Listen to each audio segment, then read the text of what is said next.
Hello and welcome to Sorta Bossy. I'm here with longtime friend, incredible business owner. What else can I say about you? Author, speaker. Do you still run the boot camp? Yes, I do. Boot Yeah, camp, Money like Bootcamp. extraordinaire of this is one of my questions for you of so many years. Like what? How many years are you on boot camp? Oh, 2012 I started that, so I'm not good at math. 14 years. 14 years, yes. 14 I years know. of the what do you the Same do you program, yeah. get rich boot camp? What do you Yeah, call it? money Money yeah, boot. Just money boot Money camp. Bootcamp, yeah. Yeah. Yep. It started out called Lucky Bitch Money Bootcamp, Okay. and then we had to change the whole Lucky Bitch brand for reasons we can get into. But yeah, I've been running that particular program for 14 years and then some other smaller programs. Um, and there is a real discipline to it. There really is. But Yeah. I mean, if you want to get into that straight away, but yes, that's one of the things I've been running for a long time. And my books, I wrote my books pre-AI too. Can I just get a little gold star for You that? can. You can get multiple gold stars and pats on the back and like I can't you believe actually I did wrote that. those. There's no I know. question. And writing is really hard and Really hard. boring. So I keep on going, wow. And then people go, are you going to write another book? I'm going, no, it's too hard. I don't like it. You're like, I think I'm done on the books, but I mean, everybody's out there cheating writing AI books now, but they suck. So that's the They do trade-off, suck. But right? also, talking about the AI books, right? I think that technology's been around for like a good couple of years, right? Yeah. At least two years of it's could work. Mainstream. How Yeah. many AI books have you written? I've written zero. I've written So zero. Yeah. exactly. So sometimes we think, oh no, the competition's so big now because of AI, and I'm like, no, you still got to do it. Yeah. You still have to have a good book idea and actually still, execute on it. Yeah, it hasn't still got to been sit and one press of, the button. yeah, it's still it wasn't like it hasn't been one of the projects that I'm like really excited to deploy AI for. So no, I haven't done it. No, so don't Yeah. worry. Well, I do. I would give you a beautiful intro, but I'd want to dive in because now I have We're too questions. tired. I'm too Exactly. tired. Who We can be both have lots bothered? of kids. We got, lots of things Pets. going on. Pets, kids, business, partners, like you have a whole podcast day ahead of you, which you've always been like in my mind, you're always like the batching queen. Like you would always like at the beginning of a quarter, you're going and you're doing all your content. You like You that know stuff? what? Last year in December, I did 32 episodes of my podcast. Oh my gosh. And I really wanted to do the whole year. Yeah. And I just December was, crazy with all other stuff. And I couldn't do an extra day or two. I think 1 or 2 days would have done it. So then recently Mark was like, oh, you need to go in the podcast studio again because we need to do The rest. Q4. Yeah. Yeah. And I was like, oh, yeah, I guess I do. And it felt really strange at first because I was kind of like, well, my work for the year is almost done, Yeah. and I felt weird about that. And then I was like, no, but I did my work. Like, I did it in such an extreme way that not a lot of people could do. And I think this is the crux of a lot of my work too, is you are the golden goose and you need to protect your energy so fiercely because no one else is going to do that for you. And Mhm. then you have to deal with, I think for a lot of women, the guilt of that, because then I was like, well, I'm going to go to ballet class and I'm going to do, because I've done my bit, instead of going, well, I've done that bit, so how can I do more to Yeah, what else do prove I that need I'm to fill worthy? my plate with now that I've, done Yep. the other thing? I've been responsible and I was disciplined and I batched it and I did my work for the entire year. Something that would take most people the entire year, or they wouldn't even get to that point. They would stop halfway through the year or fit, like, oh, I'm tired this week, I won't record it, right? So you did more than what most people will do in any year, and you did it in less than a month. And then to then Yeah. Well, it was take the three step back days. 3 days. It was Yeah. basically 3 days because 3 days I can do 12 in basically a 12 day. in a day, right? Which is Yeah. what my aim is for today. But I think a lot of people say to me, but what am I going to say? Or I don't think I've got the ideas. And I go, no, book it. Because I mean, if you had to sit down in a podcast studio, by the way. I couldn't do this at home. No way could I do this at home, because That I'd you're go, paying for. I got to put some washing on. Yeah. Let me do this thing. There's someone at the door. Yeah, exactly. I'm paying for Josh to sit there with me from basically 10 till 4. We have very quick lunch break in between. And literally I'll finish an episode and he'll go, great, what do you want to call that? Ready for the next one? And I'll go, yeah. And I'm like looking around going, what can I say? Like, I do have a list. I usually have a list, or I have a note thing on my, and now Mark, my husband, he'll put stuff through AI and go, here's a whole thing, topics for you. And I go, thanks, chuck that out the window. No thanks. But anyone could do it. It's just that most people don't book the space to do it. And the reason why I know that most people listening could do this, because go and have a look at your report card where your teacher said, talks all day in fucking class. Won't stop talking. Will not shut Has up. too many ideas. Go have a look at all the jobs you got fired from and they go, too many ideas. You can. It's just that most of us don't book it in. We're waiting for the motivation. And like, that's the same, I think, with so many things in my business. They're like, well, I'm waiting for the right time to do it, or until the economy's better, or until the president's better, or whatever it is. And I'm like, that none of that's going to happen. And so that's why I just go, okay, I'm going to book it in. And, I remember in December it was a really, busy month. There's always kids concerts and dance concerts and all this stuff. And I was like, I don't think I've got it in me. And then I was thinking, but how good is it going to feel next year to have most of these in the can? Right. And so we were sitting there, and at the end of the day, and Josh was like, I guess I'll see you in March. And I went, actually, no. Are you free next week? And he's like, yeah, I can do Tuesday, Wednesday. I was like, let's book it in. And I did not want to do it. I didn't have the bandwidth, but I sucked it up and did it. And sometimes people will say then, you can't do batching because then it's like, it's not authentic. And I'm like, but in the moment in that room, I was thinking, someone's going to be listening to this and they're in their commute on the way to the job that they hate. And I'm talking to that person. It is real in that moment. And then it's real when someone consumes it on their time, when it's convenient for them, or when that topic goes, oh yeah, I really need that right now.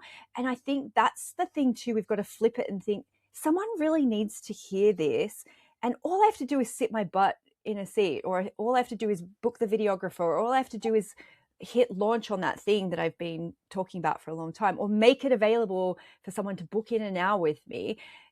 That's the thing that we want to help people with. And so we sometimes feel like making our jobs easier or making our lives easier through batching is selfish, but it's really not, because I again, if I had to do it at home, I wouldn't be able to sit and do 32 episodes for someone to hear. And does that mean every single one's going to be a slam dunk?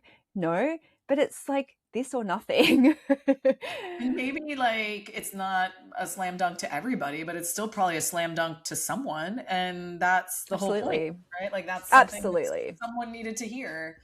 I'm curious, like you obviously threw Mark's list out, his AI list, which I totally understand, because I've even had the temptation to like, hey, AI, like, all my content. So what podcast should I record? And it's always terrible, right? It's like, it's not actually, and it actually confuses me more if I'm like trying to follow that outline, or like, I'm like, okay, wait, what are we trying to say? And I'm like, oh, I'm the person who created the idea. So like, why am I asking this confusing outline? Like, why do I feel like I need this confusing outline to say the thing I already know? But I'm curious, like, do you make like just like jotted lists for yourself? Can I show you? Oh, here's just topic ideas, and then you riff off of those. Yeah.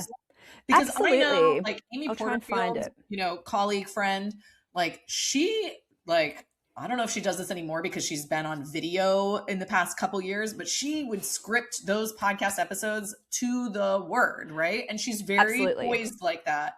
I just could never be like that. I'm not like that. So I'm just curious for you if it's just like a little more go with the flow, but this is my topic. Okay, so this is a really great example. So this is my my notes thing on my phone, right? Yep. So it will be podcast ideas, and it will just be, okay, what marketing will work best in 2026?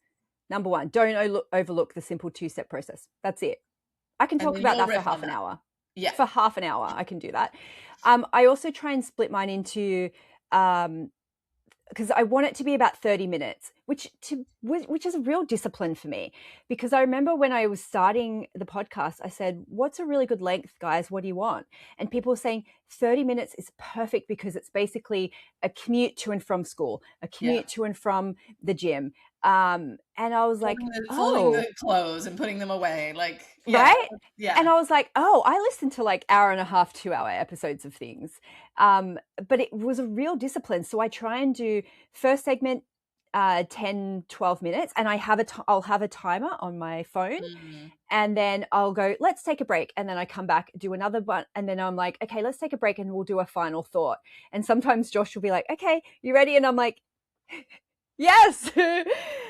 So that's it. Another one, massage lady booked out for December. Can I talk about that for half an hour? Yeah, I don't even remember what that is. Another one, every era has worried about what their kids will do for jobs. So don't stress about AI too much. Yeah. Every single generation has gone, oh my God, cars are replacing the horse and carriage. My family have done this for generations. What are my kids going to do? And I'm like, every single generation is always worried. And it's always we're talking on Riverside. What the fuck is that? Our parents could never have conceived that we will be doing this as a job, the thing that we got in trouble for our whole lives. Couldn't be further across the world from each other, and we're talking to each other on this thing called a podcast. And it's a podcast. And there's going to be video too, like, and people are going to watch it for what reason, right? And I'm wearing sweatpants. Me too. For a job. And slippers. That's so funny. So this is so that's my process. And I went to college and I'm still doing this, you know? Oh, exactly. Exactly. Sometimes, and don't overlook this, guys, I go to the Wayback Machine and go through my archives because pre-kids, I was quite prolific. I wrote very long articles every single week. And so I'll go back and I'll be like, that's actually still relevant.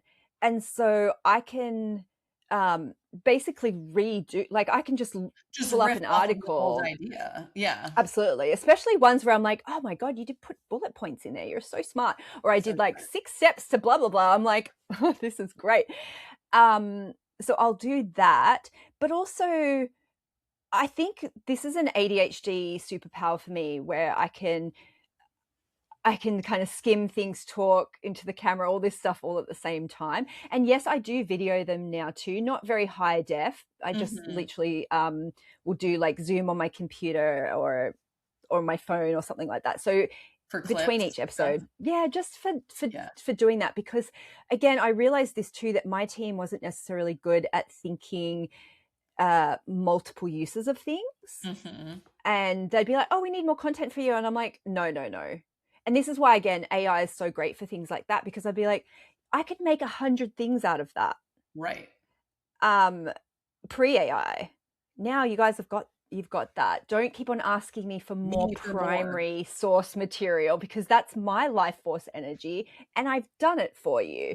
And again, that is that golden goose concept that that's come from real painful experiences of then realizing I don't have that. And a couple of years ago, when ADHD, perimenopause all hit me at the same time, which is so common for women our age, especially in our industry when we've all got ADHD.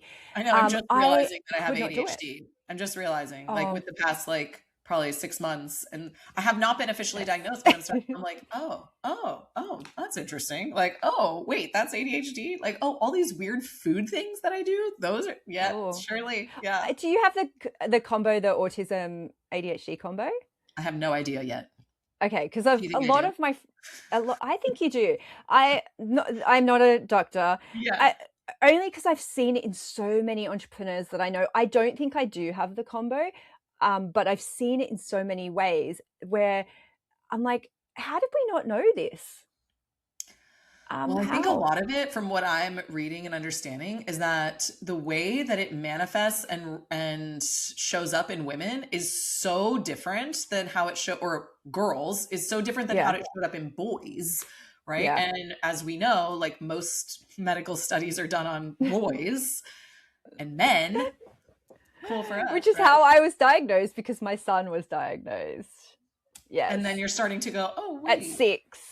He was I had diagnosed at someone in my 6. comments the other day saying that the only reason that they ever realized that they had it was because they got they got prescribed Ritalin for something completely different, and then it was like helping them so much. They were like, "Oh, maybe I actually have ADHD," and they did. Well, when I first got diagnosed, I trialed Ritalin for a couple of days. It did not suit me at all. Yeah. I got really like so into work, like hyper focused beyond anything. But in a really weird way, like I wrote a musical in a day and then sang all the parts and sent it to my friend. And I'm like, I cannot sing, by the way, I cannot sing. But then when I switched, which I'm on Vyvanse now, I actually for a couple of weeks I had to really watch what I was doing when it kicked in, because everything felt like a really good idea. Oh And yeah. I was like, oh my God, I'm going to email that person and say, let's do a collab together. Then let's do this thing. Because I was just like, oh my God, this feels so good. But the perimenopause thing really hit me hard. And it got to a point where I felt like I just don't have bandwidth for anything. And I Mm-hmm. can even see that now, on the other side of that, of a couple of years of being medicated for both of those things, I still go, oh, I actually don't think I can extreme batch as much as I could a couple of Before. years ago. And I have to adjust that as well, even to the point where I do interviews every Thursday and my calendar is open for 5 slots. And the last kind of couple of months I've been going, at 3, I am pretty fried. Like there's only so many stories I can tell, right? Like, Yeah. and I get to a point where I'm like, have I already said this on this podcast?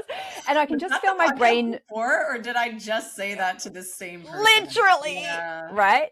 And I'm Yeah. like, oh, okay, I have to adjust this workload a little bit. And which is a little bit hard for my ego, because I love going, oh, extreme batching, but also I think, oh, it's so efficient. I've already got hair and makeup on, like, Yeah.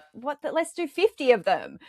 That happened to me And like yeah, after I had babies. Like I was such like an efficiency person, like put all my calls on one day and put all of this on another day and batch. And then once I had babies, I was nursing and realizing that putting all of my calls on one day actually was not like back to back to back, or recording podcasts back to back to back. It was not realistic for me anymore. yeah, And same thing, like it was like this ego, especially as an efficiency like expert. I was like, but that's not the most efficient way to do it, right? And I was like, yeah, actually, but that's what's most efficient for this season, is that I'm okay if you book a call for me every single day, but I can't have more than 90 minutes, right? Not now anymore, but now at that time, yeah, when during that season, I was like, you can book a call for me every day, but don't give me more than 2 hours of calls per day, you know? yeah.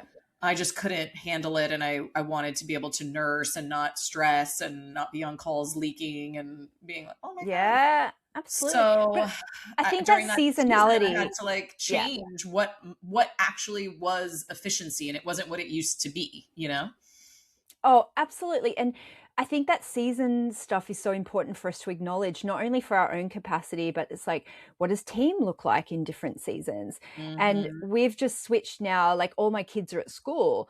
And say 3-4 years ago, I had a full-time housekeeper and a full-time babysitter, because I needed a team of women around me constantly to make sure that everyone's fed and then the Yep. laundry's done, and I'm like, but about 2 years ago, both of them moved away, and they'd been with us for a long, long time. And I remember we straight away was like, okay, how do we replace these Yeah. roles? And I was like, I actually don't think we need to replace them in the same way anymore. I think we can just go back to having, a regular cleaning company come in, but we Right. don't need that level of support. And actually, it's not smothering, but it was just like, it's just not needed anymore. And I think I'm not good at always thinking about that. And it was only because they both moved away, Yeah. right? And I think I'm always just like a bit of a suck it up kind of person, Yeah. or I don't have time to sit and reevaluate this.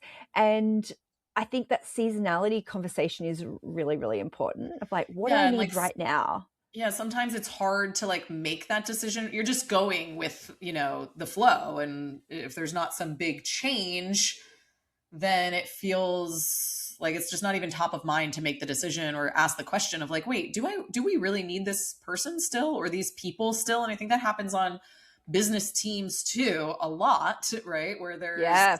we go through seasons where like this person was really helpful, but as we've changed or as we've transitioned or as we've grown in different ways, like, do we actually need this person anymore? And it's nothing personal to them. It's just sometimes they Yeah. leave and it shows us, oh, wow, like we don't need them in that same capacity, or we might be able to rebalance some Yeah. things or get a part-time person for something much smaller or different. Just like sometimes that change that is forced upon you actually is a good question that we should be asking without the Yeah. force, but it can help us, move towards the right thing for that season. So I love that. Well, I remember an episode you did a little while ago about letting people go, and it really, and also the people pleasing one, where I was just like, oh my God, because actually reflecting on it, one of my first assistants who helped me get to $1 million, just me and her, basically. Mm-hmm. I remember at some point feeling like, oh, it's not the right fit anymore, but I still didn't want to make that change. And Yeah. actually, she was the one who came and said, look, your business is growing to a point where it's not my preferred way of working anymore. And I love working with, smaller businesses to help them get there. And it's not the right fit. And I'm really glad that she articulated Yeah. it that way, because I felt like a fucking bitch to Right. think of it that way. And so it really made me reflect of how much I feel overly responsible for everybody, and I would never have let my full-time housekeeper go. And in fact, I went overseas for 4 months. I still hired her. Oh my God. um, yes, because she was a full-time employee. And same Right. with my nanny. She worked with us for 10 years. She does casual babysitting for us now, so we still see her all the time. So it was like, Yeah. she's part of the family. I'm like, Yeah. I have to look after you forever. And that is it's just a really big part of my personality, I think, that I've had to work on, especially over the last year, of feeling overly responsible for Do you think that everybody. that's a female thing? Like that this, um, because I know like working with female founders, we have a lot more struggle to let people go or to make that hard decision when it's like, this person, like if I was being a business, putting my business hat on, right? And especially when we ask the question of like, if I was advising someone else on their business, but it's really my business, what would I tell them to do? Like, would I say this person is no longer a fit because I don't have the emotional attachment or the personal attachment to this person? And sometimes that's a really telling question of like, yeah, if this was anybody else and I'm just looking at this as black and white, then I would let them go, right? And it is nothing personal, but we hold on to things and to We people, I do. feel like, so much more. And I'm wondering if you've, as someone who works with like identity and blocks and subconscious stuff, Yeah. like, is this a feminine thing that we have It is more? a it is a feminine thing. My husband does have it as well, though, Mhm. for sure. I think for both of us, the therapy that we've had to have around it is that we are both eldest children of single mothers, Mm, which I think has really, when you have a kind of parentified childhood where you feel emotionally responsible possible. for a parent, his mum definitely, had that emotional kind of thing with him. And for me, it was more, my mum was 17 when she had me, and she still is very like, she just lives in a motorhome and just goes away. Like, so I was always like the responsible one. And I really think that came from like day one, Yeah. of just like going, well, no one else is gonna, I guess I'm in charge Yeah. here. Because I'm the adult in the room. I'm the adult. And where I continued that, and I deliberately did this, by the way, no one else did this for me. About 10 years ago, I remember saying, just felt really guilty about the amount of money I was making. My mum was working in a nursing home, and I just said to her, I'll financially support you. Mm. And I love where the sentiment comes from. And then I remember saying to someone, oh, you think the flex is retiring your husband. Why don't you retire your mum? And you know what the real flex is? Retiring your mother-in-law. And then I was like, fuck, now I'm responsible for all of these people. My What have I husband works for done? me, my mother-in-law, and I was like, this is great, all these other people. So it actually wasn't in my business so much because I've always had quite a lean, appropriate team. For Mm-hmm. me, it was everywhere else. Also, and I can't talk about this too much, but I went into business with a friend, right? So I remember at the start of the pandemic, and she was really stressed about it. And I remember thinking, I'm going to be responsible for you too. And it was almost like this contract that I made, and then for the next 5 years, basically. Oh my God. Yeah. So Like to be this, so self-aware that you're like sitting there in that moment going, oh, look what I did again. Here I am. I'm definitely no, gonna, I didn't. I you didn't didn't even know. think of it as a bad thing then. It only kicked in like several years later. So Yeah. what really helped with me, this is where I remember it was like last year, and and like everyone else, our launches were down, all this kind of stuff. But for me, it uh, came at a time where I was like, I don't want to do that anymore. And so I didn't feel like, oh, I have to, have these big launches. I was just kind of like, I don't want to prove anything. I've downsized my life because of my energy. So I was Mm-hmm. like, thank God. But then I remember thinking, okay, I've got a choice here. Either I work harder or they take more responsibility for their life. And it was just the most clarifying thing for me because for so many years, I actually went, I will work harder. I'll Mm-hmm. just do it. Yeah. And it just got to a point where I was like, I don't have the capacity energetically. And Right. also I'm like, what? Why am I And doing sometimes this? it Yeah. takes someone outside of it. And my sister-in-law is a very like black and white practical person. Her parents are always very frugal and, responsible with money. And over the last couple of years, I think she's kind of sometimes looked at me and gone, what? Because I always haven't been responsible with money, right? But she's just like, you're not responsible for everyone. It was just like hearing it from someone else. It's just like, oh yeah, Yeah. yeah, that's That interesting. happened to me like Yeah. in my as I was contemplating and then exiting my marriage. And I think Mm. that like I'm really good at enabling other people, similar to you, and that I take responsibility for them. And then I will max myself out, go over the top. And what was happening for me was when I was seeing people that in my life that I hadn't seen in a while. And so I was having to like give them updates on like, oh, how is work? What does your husband do? And blah, blah, blah. And I'm like, oh, he doesn't work and blah, blah. And like having to explain it out loud to people was almost the same like reflection of like having someone else say it to me. I was basically saying it to myself and I was like, this sounds not Oh. great, right? Like, and then like the look on their face was they're, oh, so he's like a stay-at-home dad. And I don't want to like bash my ex at all because we have like, I played just as much of a part in that as he did, right? In different seasons of our challenges, and we're in like a good co-parenting place. And I would never want to talk poorly, but like it was the dynamic, right? And then to have when someone else, you're looking at someone as you share an update and you're just looking at their face and they're like so confused, and then you're like, oh, this is a Oh. little this is what am I doing, right? So I totally relate to that, and I've done that in many relationships. That was just one of them. I absolutely am an enabler, Yep. and I have to be Yeah. mindful of it and self-aware of it, right? Otherwise I will continue to overcompensate and over function for everybody else because I know my capacity. And Yep. it's interesting to hear like you have a really high capacity for things, and I know that I have a high capacity, so I'll just do it. It's just easier for me to do it myself, right? And so Well, many people are like yeah. that. All the time. And that's why I think that both of those episodes of like letting someone go, but also the people pleasing one, it was really painful for me to listen to that. That's why I messaged you straight after it. I was like, what a gross episode. Yuck, just tag me next time. How But dare it you? was like, Yeah.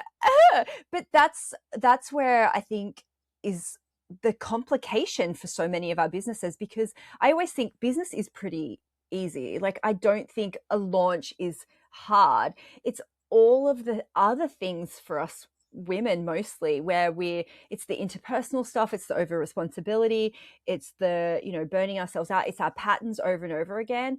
And it's really hard to get out of these patterns. And we're Yeah. reading books about it and we're getting coaching about it. It's so hard for us to get out of those patterns. And I've had to be so vigilant and strict with myself around these things. And that's really hard too. Well, And actually, I yeah. asked my community like some questions, and this feeds really well into one of the questions because they said they Okay, wanted to perfect. ask you this. They said, for someone who intellectually knows their money story isn't serving them, but still can't shake an old pattern, what's one thing that they should do differently? Yeah. There's multiple answers to this because it Yeah. depends on what it is, right? So I know one of my patterns is overgiving, being over responsible. So Hmm. I know that I'm not necessarily going to change that. Okay. So let me give you a really, really practical example of when I do speaking gigs. I need somebody else to be the gatekeeper of my inbox. Yes. Yes. So that's a really practical thing because I would say yes to every speaking gig that would come in, paid or unpaid. Hmm. Um, and so that I do not know the password off the top of my head of our inbox, Yeah, me either. right? Yeah. Because I know that I will not change my behavior. So I need to have a gatekeeper. And Hmm. that's usually like Mark or my assistant Mel. And they'll go, yes, here are her speaker fees, right? And Hmm. then this is hilarious. I'll get to a conference and they'll be like, oh, so Mark said that you can't come to the thing or whatever. And I'll be like, Yes, he's not we here can. now. Well, what do you need? Let me Yeah. help you put the chairs out. Let me help you do the thing. What do you need? And so that's just one example of like, I'm not going to change, right? So people cannot ask me those things. Hmm. And I have to be disciplined in, I'm not going to be in my DMs all the time. Someone goes through all of those before I see them. And this is the good thing about being in a different time zone sometimes, right? Being in Australia is that, one of my assistants can go through that Do all of before I that. even see it, because Yeah. otherwise I'll go, sure. So that's an example of something, where you have to put in systems or you have to put in an extra little barrier rather than relying on behavior change, It's like because being that's the hardest self-aware thing. enough to know what the pattern is, and then putting in a system that actually protects you from continuing to repeat the thing you probably want to be doing but shouldn't be doing, or doesn't serve you Exactly. or everybody else to continue doing. All right. Exactly. My Another other question. tip Oh. though is for long-term behavior change, I think monkey see, monkey do is probably one of the Mm-hmm. most powerful things you can do. And this is why masterminds are so important. This is why having coaching relationships, having business besties, because if you've never seen someone in your life set boundaries around money, or say no, or hire people, or fire people, or go through a legal challenge, or whatever it is, those things are always going to feel so scary to you. And when you're in a mastermind and someone's like, oh, babe, I've got you. Do you want my checklist on how I did this, or do you want the name of my lawyer, or Yeah. just even being able to talk about it is incredibly powerful for Yeah. long-term behavior change, because it then feels safe to you, Mm, but also you have that support. And totally. you and I have been in masterminds together. How sometimes it's not about what you learn, it's literally about the energy of the people in it and what they help you normalize in your life. That's the Hmm. big thing. So if you can name what the block is, and sometimes you can't even name it, and that's why I have my courses, because you go, oh my god, I didn't even know that was a block. But when you can name it, then you can go, okay, what do I need? Do I need a system? Do I need to see examples? Do I just need support? Do I need someone to help me through this? Do I need accountability? Then you can figure out what the solution is. Yeah. Yeah. All right. Another question that they wanted the answer to is a financial ceiling a real money block, or is it something else? And can you like tactic your way out of this, or is this a mindset thing that I have? Both. This is a great question, right? Because every single plateau feels real. Yeah. It feels 100% real, and it's not. It's not. So one of the first plateaus I see people get is it's an unconscious bureaucracy taxi thing sometimes. Mm-hmm. So in Australia, you have to register for goods and services tax once you earn over, I think it's like 75,000. You have to start charging your clients that. Different states have different things. But I see women get to a point where they're like, it's almost like, is this going to be real? Is this a real business? Yeah. And they don't even realize they're doing it. Sometimes it's a tax threshold thing of like, I'm going to have to do this. I'm going to have to pay more. I'm going to have to get a license. I'm going to have to do it. Sometimes it's an alimony, child Mm. support thing. I don't want to earn it because then I'm going to have to give it to someone else. And so it's not even worth it. Yeah. No. So that's a big one. Um, I remember a very, very strong one. It took me a little while to figure it out. It was 120,000. Mm. And for So like me, it 10,000 a month. So you're like, oh, 10,000 a month is my ceiling. wasn't even a month one for me. I had to really dig into it because it felt really real. I was like, this is all I'm ever going to be able to earn. Growing up, my uncle by marriage was the rich one in our family, and he was really generous, and like he just got so much joy out of being the rich one, and it was just Mm. really like, and I loved him, and he bailed me out in very emotional ways because I didn't grow up with a dad. And I remember him telling me he made 120,000, Oh. and it was He was like the rich uncle. he So, was the rich one. And so it felt like, am I crossing this threshold of emasculating someone who's really important to me, the only mm-hmm. father figure in my life? Um, am I crossing the threshold of being the responsible rich person in my family? Mm. That then Yeah. I'll have to pick up the bill. Yeah. I'll have to pick up the Is bill. that a responsibility I want to bear? Yeah. Exactly. And this was all happening unconsciously. So I actually think that's a really important one to look at, is to go, who in my family am I upsetting an energetic like status quo? Yeah. Sometimes it's your parents, sometimes it's an older brother, and we have this almost like hierarchy thing in our life. Yeah. Like, I is there a think also, dynamic I feel I'm going to shift if I yeah, earn this level or more than what I know that they're earning or what I think they're earning or whatever that, yeah, threshold is? partners, you and I have both had that Mhm. dynamic of then becoming the breadwinner. Yeah. So looking at what that means for other people in your life. Also, I think depends on what kind of culture you grew up in. I find that British people can be very orderly in their thinking around um, like hierarchy because they love queuing, right? They love taking their turn. So it's like, and I know I'm generalizing a whole continent here, That's but okay. it does show up where it's like, yes, but my mentor earns this, or my brother Mhm. is supposed to be successful before me because that's the order of things. So there's so much energetics that happen around this, right? So I had to go, oh my God, that's what it is. Yeah. My next one, though, was 250. And I remember thinking, I really want to make $1 million. How you're going to love this question. I know you're going to love this because you're going to go, Denise. But I went, I want to make $1 million. I'm making 250. How do I work 4 times harder?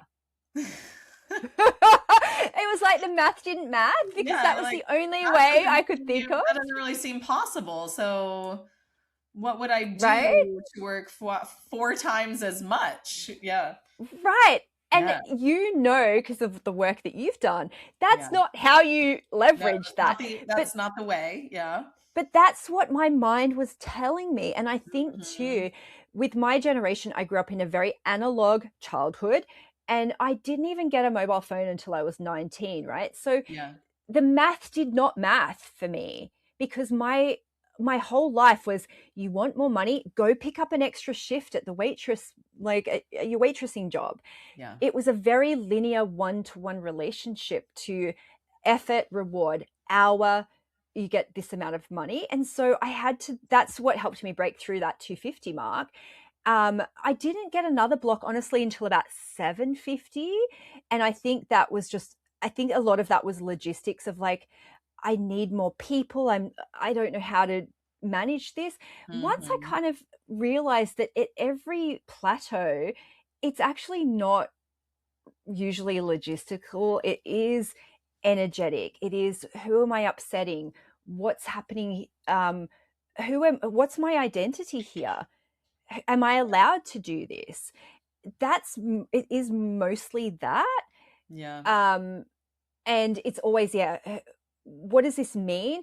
Actually, another one, I didn't have this one so much, but I see this a lot where people go, I'm at a threshold now where I have to give up something, and this will be part of my identity again of going, okay, now I'm a sellout, or I can have love or money, or this is the same salary I earned at my job where I was really burnt out. So if I cross this threshold, the bargain is I can have it, but I have to be burnt out. I can have it, or I can't have health, or I have it, but this is where I lose my morals. It's like, and all of that it is pretend, right? Yeah. And also it's pretend, but also then you go, all right, okay, I believe that one's pretend, but now, Denise, this one's real. This next one is actually real. When I cross this threshold, I really am a bad person now. And that's pretend as well, you know, and like, even as a society, we give the billionaire status a negative, like, you are a bad person if you're a billionaire, right? And it's like we all as a society made that pretend thing up as well, and we put these money things onto each other, right, that then become our own money blocks to our own financial ceilings and things like that. It's like, oh, you gotta even recognize what's coming out of your own mouth and what you've heard. Exactly.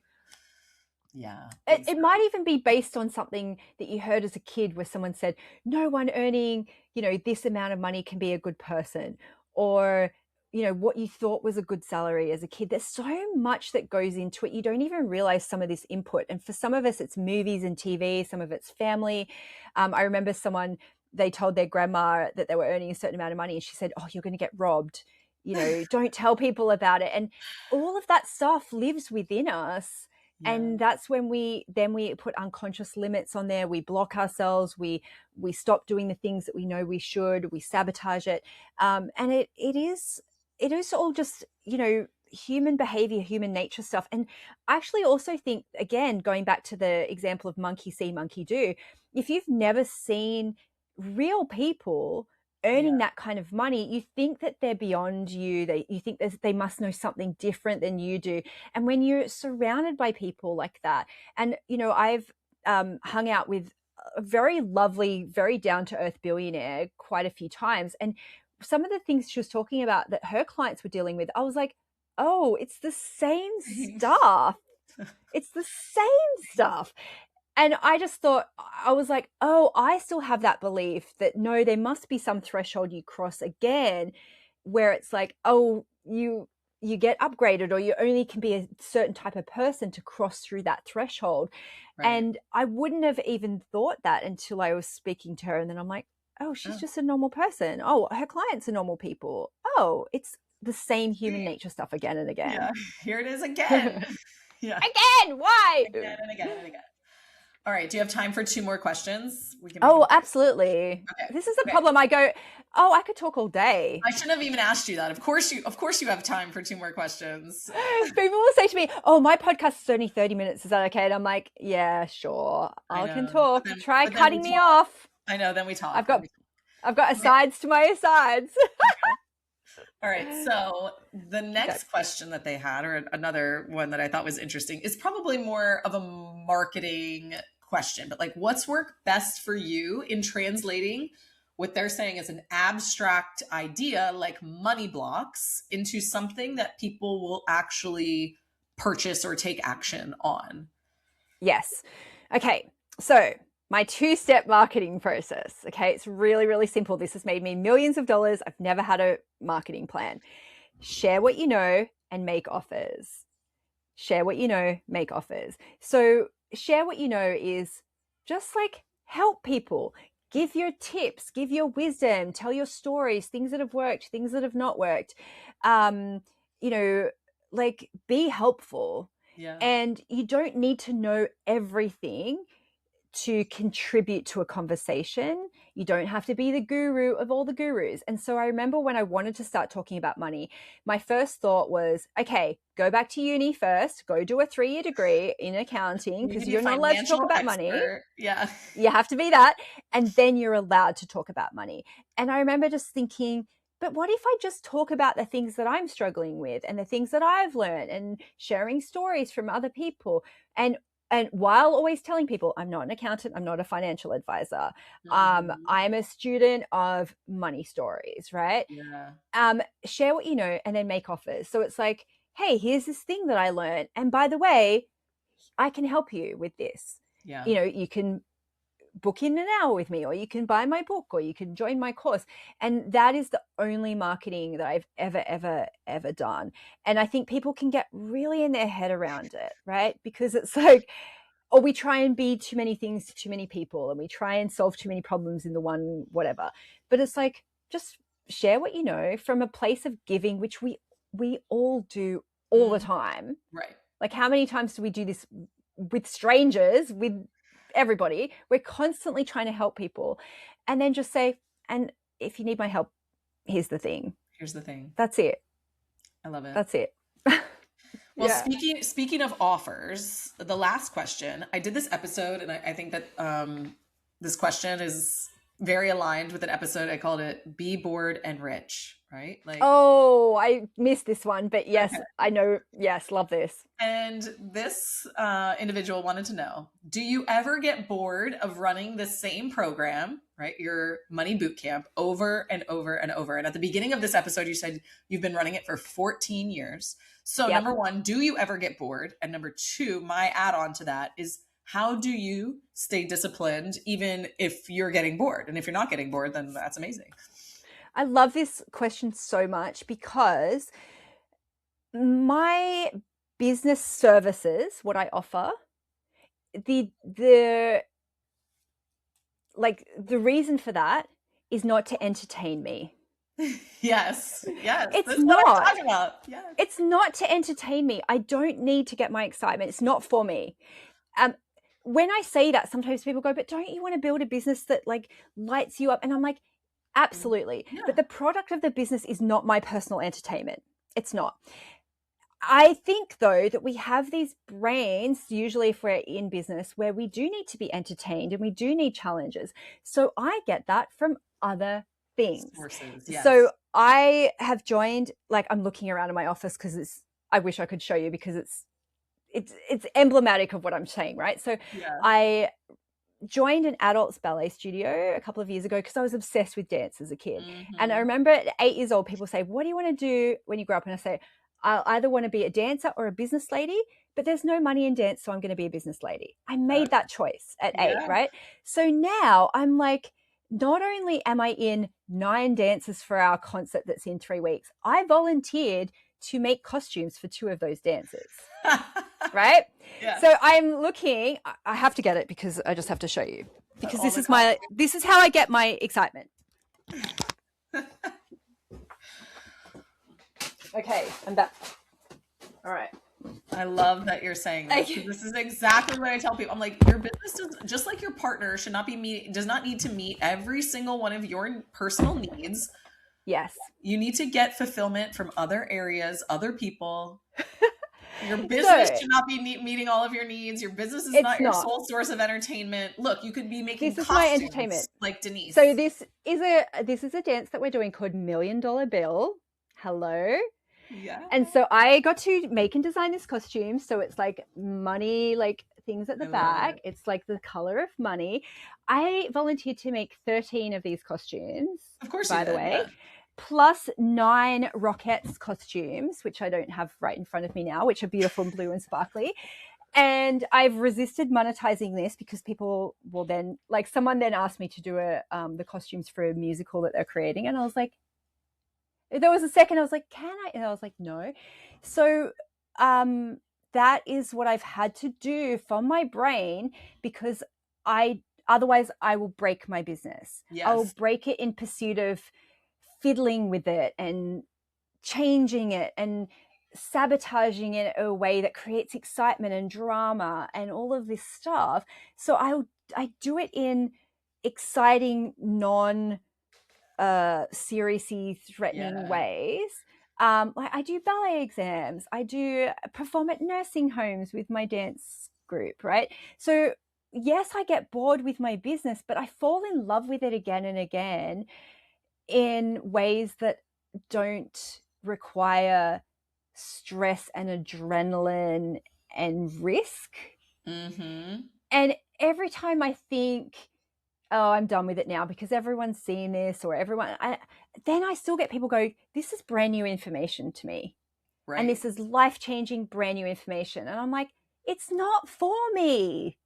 Yeah. It's not for me. My job is, though, to create the vehicle in a way that supports my life and, all of that stuff. I'm not creating a business that does not work for me or it creates me pain and stress. But the product it doesn't exist to excite me. It's not there to entertain you, and No. therefore the content is what it is and it can remain what it is. And how do you um get your business brain to not give you new ideas that you tell everybody on the Oh, team, oh, we're going to I love. execute this idea that I just Okay. had? Because of course you're entrepreneurial. I'm sure you have ideas, but you're like, no, we're running the Money Bootcamp. Okay, I love this too, because this is the same philosophy for my sex life, is play in the front end, leave the back end alone. Okay, you'll remember this, right? So Yeah. for me, all roads lead to Money Bootcamp. All roads lead to Money Bootcamp. So I can play in as many ideas as possible. And the way Yes. that I've done that is through my podcast. So in my podcast, I think, talk about that random fucking business idea that you just had. Talk about this random idea that just floated by, that in the olden days I might have created a business around, bought a domain name for, A new half started a business offer. Yeah. around, right? So I'm like, oh great, let me capture that little idea. That can be a 30-minute episode. Mm-hmm. And then it all goes into the same pot, right? So Play in the that's, front end, leave the back end alone. leave the back end alone. And that really helps me. But also I think of myself, because I am a workaholic in my nature. I am a workaholic.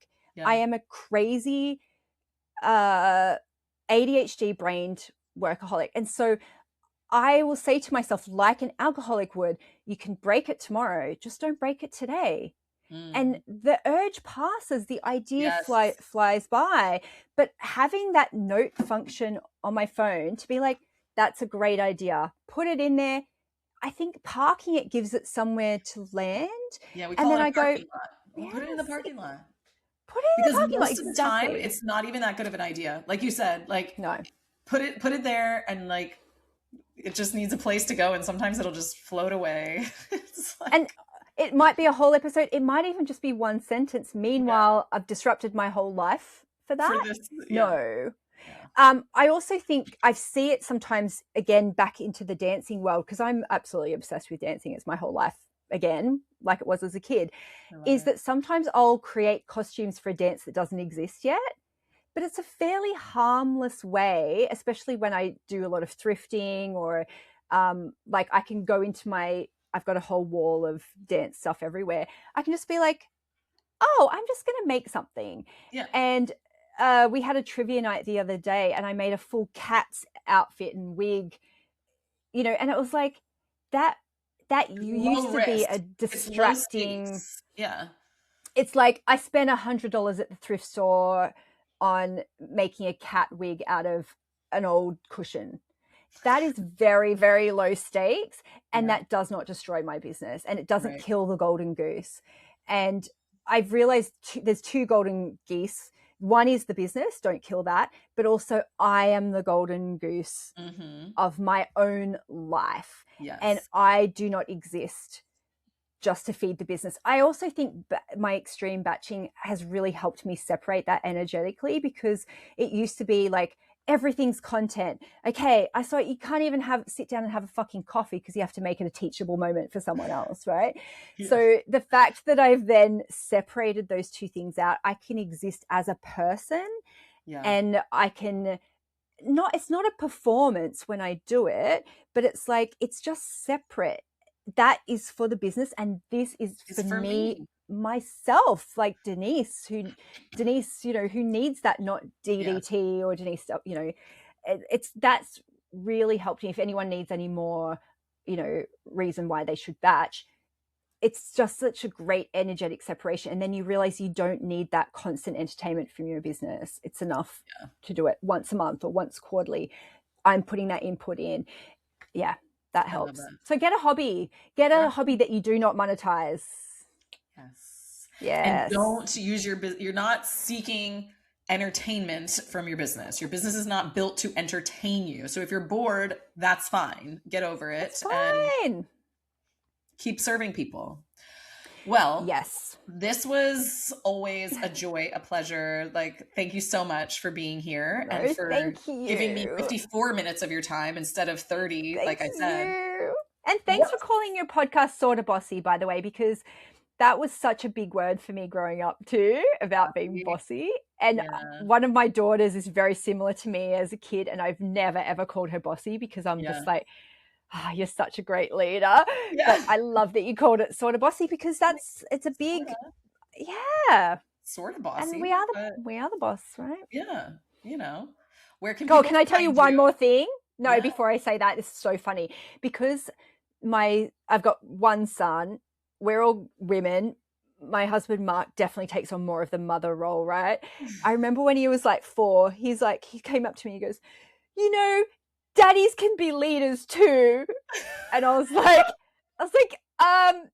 yeah, because I thought, oh my God, like I've created this life because of the patriarchy, right? Of like, and I'm like, this is the world he knows where women are in charge and women make the money and women are the breadwinners. And he's just like, matriarch. I want to tell you that men can be leaders too. And I'm like, sure, buddy, you'll see this soon enough in the world. Yeah, that this is not a problem that we need to solve, but thank you so much for reflecting to me that I have shown you have grown up in a world where that maybe is less common, which is great, right? It's great.